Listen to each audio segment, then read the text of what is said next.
बात 1891 की है। जनवरी का महीना था, ठंड का मौसम था।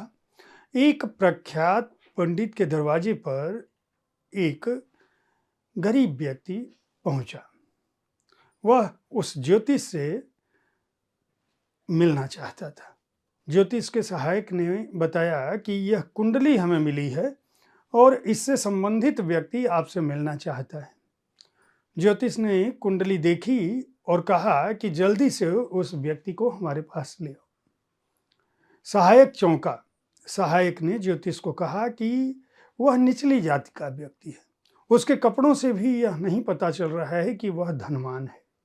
फिर भी आप उसे क्यों बुला रहे हैं? आपका तो लोगों से मिलने का समय खत्म हो चुका है। ज्योतिष ने कहा, वह बहुत महत्वपूर्ण व्यक्ति है, उसे लेकर आओ।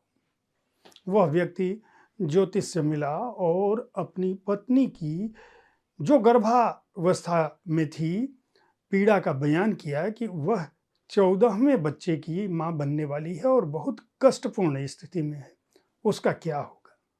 ज्योतिष ने उस व्यक्ति को जवाब दिया कि तुम्हारी पत्नी के गर्भ में जो बच्चा पल रहा है, उसका जीवन इतना विराट और विशाल होने वाला है कि वह हजार लाख नहीं बल्कि करोड़ों लोगों की जिंदगी को बदल देगा आने वाले समय में। कौन था वह व्यक्ति? किसकी थी यह कहानी? इसे मैं अभी बताता हूं। नमस्कार, आप देख रहे हैं साहित्य तक के बुक कैफे का एक दिन एक किताब कार्यक्रम। मैं हूं जयप्रकाश पांडे। साहित्य तक गणतंत्र पखवाड़ा मना रहा है। 26 जनवरी को भारतीय गणतंत्र के 75 वर्ष पूरे हो चुके होंगे और ऐसे अवसर पर हम उन किताबों की, उन पुस्तकों की बात कर रहे हैं जो भारत के नागरिकों के अधिकारों, उसके नायकों, उनके संघर्षों, उनके स्वप्नों से जुड़ी हुई हैं। आज जिस पुस्तक के साथ मैं उपस्थित हूं उसका नाम है एक लड़का जिसने संविधान लिखा, मानवाधिकारों पर बाल नाटक। इसके रचनाकार हैं राजेश तलवार। यह पुस्तक अंग्रेजी में लिखी गई थी। The boy who wrote a constitution, a play for, ये अ प्ले, और अनुवाद इसका अंग्रेजी से हिंदी में किया है असुदुर रहमान किदवई ने। राजेश तलवार 43 से अधिक पुस्तकें लिख चुके हैं।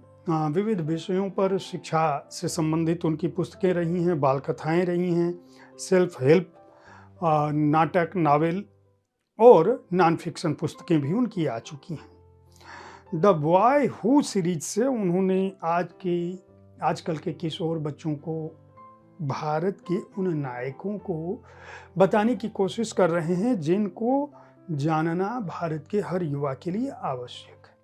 यह पुस्तक, जैसा कि इसके नाम से पता चलता है, भारतीय संविधान प्रारूप समिति के प्रमुख डॉक्टर भीमराव अंबेडकर की गाथा है। यह एक नाटक है जिसे 5 बच्चे, स्कूली बच्चे, आपसी बातचीत के बाद निभाने की कोशिश करते हैं। 1891 ईस्वी की यह घटना, जनवरी के महीने की। वह व्यक्ति थे रामजी मालोजी सकपाल, जो डॉक्टर भीमराव अंबेडकर के पिता थे। यह घटना यह बताती है कि किस तरह से डॉक्टर भीमराव अंबेडकर जब अपनी मां के गर्भ में थे, महार जाति जो उस समय अछूत समझी जाती थी, जिससे बात करने के लिए कोई नहीं तैयार था, एक ज्योतिष ने उनकी कुंडली देखकर उनके बारे में क्या कुछ कहा था। बाबा साहब भीमराव अंबेडकर जब 9 साल की उम्र में थे, तब उनके विद्यालय में, जो उच्च माध्यमिक स्कूल था, वहाँ क्या कुछ घटा था, उनकी शिक्षा को लेकर क्या हुआ, आगे का जीवन उनका किस तरह बीता, किस तरह भेदभाव और बुनियादी स्तर पर अस्पृश्यता ने उनके जीवन को गढ़ा, पढ़ाई से उन्होंने अपने लिए कौन सा मकाम हासिल किया, किस तरह से उन्होंने भारत के संविधान के निर्माण के दौरान और उससे पहले भारत में जो छुआछूत की स्थितियां हैं उसे गहराई से देखा। उन्होंने यह पाया कि ये छुआछूत की व्यवस्था केवल हिंदुओं में नहीं है बल्कि समाज के दूसरे वर्गों में भी लगातार यह छुआछूत बना है। पुस्तक के लेखक ने इस नाटक के माध्यम से किशोर वय के लड़कों के माध्यम से यह बताने की कोशिश की है कि दरअसल भारत का युवा अपने नायकों के प्रति बहुत सारी बातों से अनभिज्ञ है। महात्मा गांधी के बारे में, पंडित जवाहरलाल नेहरू के बारे में बहुत कुछ लोग जानते हैं। पुस्तक में जो बच्चे नाटक तैयार करते हैं स्कूल के लिए, नाट्य समिति के सदस्य हैं, वो इसी बात पर करते हैं कि हम जब नाटक बना रहे हैं तो हमें ऐसे लड़के पर नाटक का रंगमंच निर्मित करना चाहिए जिस लड़के के जीवन में संघर्ष हो, जिस लड़के के जीवन में सफलता हो, जिस लड़के के जीवन में आदर्श हो, जिसने सभी मनुष्यों के समानता के लिए, सभी मनुष्यों के अधिकारों के लिए काम किया।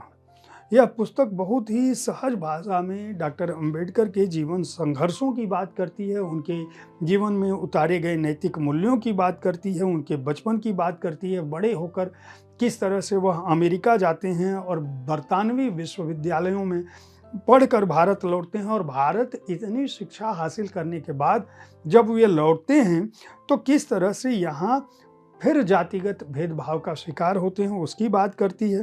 किस तरह से जब डॉक्टर अंबेडकर अपनी साख के चरम पर थे तब उन्होंने अपने समाज के हित के लिए अपना सब कुछ दांव पर लगा दिया। आज वह क्यों दलितों के बेताज बादशाह हैं, उनके नाम पर किस तरह से न केवल मूर्तियां बनती हैं, मंदिर बनते हैं, बल्कि उनके नाम से राजनीतिक दल बनते हैं और आज दलित समुदाय का कोई भी नेता, चाहे वह युवा हो, चाहे वह बुजुर्ग हो, चाहे वह किसी भी उम्र का आयु वर्ग का हो, चाहे वह पढ़ा हो, चाहे वह पढ़ा लिखा न हो, वह बाबा साहब भीमराव अंबेडकर को न केवल देवता का दर्जा देता है बल्कि यह जानता है कि दलित समाज को आज भारतीय संविधान में और भारतीय समाज में जो अधिकार मिला है उसके पीछे बाबा साहब का कितना बड़ा योगदान था। 26 जनवरी 1950 का जो भारत का संविधान आता है और प्रारूप समिति के अध्यक्ष के रूप में बाबा साहब ने जिस तरह से दलितों के लिए शिक्षा के महत्व, स्वतंत्रता और स्वावलंबन पर उनके लिए प्रेरक संदेश दिया, किस तरह से वे जाति को जन्म आधारित व्यवस्था से इतर योग्यता से जोड़ने की कोशिश करते हैं और संस्थागत भेदभाव और शोषण का जो जातिगत आधार है उसको खंडित करते हैं, यह पुस्तक उल्लेख करती है। यह पुस्तक बताती है कि किस तरह से बाबा साहब यह कहते हैं कि प्राचीन काल में भारत में केवल 3 वर्ण थे, ब्राह्मण, क्षत्रिय और वैश्य। उनका कहना था कि ये बुराइयां बाद में इसलिए आई क्योंकि जातिगत व्यवस्था जो है जन्मगत व्यवस्था में परिवर्तित हो गई, जिसे समझना चाहिए। यह पुस्तक उनके भाई बहनों, उनकी नाम को रखने की वजह, उन सबके बारे में बताती है। अस्पृश्यता का जो रहस्यमयी ढांचा है भारत का उसके बारे में बताती है, उनके जीवन के तमाम घटनाओं को बताती है, साथ ही साथ शिक्षा के महत्व और बौद्धिकता को बताती है और यह भी बताती है कि किस तरह से सदियों से चले आ रहे शोषण व्यवस्था को समाप्त करने की दिशा में बाबा साहब भीमराव अंबेडकर की अपनी भूमिका थी। यह नाटक बहुत ही सहज और सरल भाषा में लिखा गया है। अंग्रेजी में जब यह पुस्तक आई थी तब भी इसकी चर्चा हुई थी। पूना पैक्ट से लेकर मनुस्मृति दहन, जिस तरह से उन्होंने भारत की जातीय व्यवस्था, उन सब का संदर्भ कहाँ से लिया गया है लेखक ने उसका भी उल्लेख किया है। बाबा साहब के जीवन की घटनाओं को जिस तरह से 5 बच्चों के माध्यम से तलवार ने यहाँ रखा है वह साधुवाद के पात्र हैं। यह नाटक राजेश तलवार का एक लड़का जिसने संविधान लिखा, निश्चित रूप से हर स्कूल में पढ़ाया जाना चाहिए। इस पुस्तक को पोनीटेल बुक्स ने प्रकाशित किया है, जिसका मूल्य 225 रुपये है। साहित्य तक भारतीय संविधान और हम भारत के लोग की जो मूल भावना है उसके उत्सव के तौर पर गणतंत्र दिवस को देखता है। गणतंत्र दिवस शुभ हो। आने वाले वर्षों में हम सभी को नागरिक अधिकार और नागरिकता के जो मूल्य हैं, समाज में समरसता बढ़े, इसी कामना के साथ साहित्य तक देखते रहें। कल ठीक इसी समय ऐसे ही किसी एक पुस्तक के साथ मैं फिर मिलूंगा। कार्यक्रम के बारे में अपनी राय से अवगत कराना न भूलें। धन्यवाद।